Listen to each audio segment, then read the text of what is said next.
Nobody respects the soft version of you. They only listen when you become dangerous. Look around. The world only bows to power. You've been told to be nice, to stay humble, to play it safe. But what did that get you? Disrespect, rejection, silence. Just like Walter White, forgotten, underestimated, until he snapped and became someone unignorable. The truth is, you don't have to be evil to be powerful.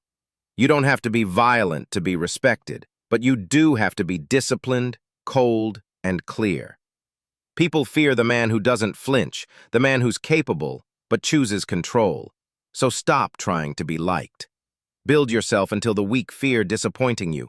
Read when others scroll, train when others sleep, speak when it counts, and never beg for respect. Earn it with presence.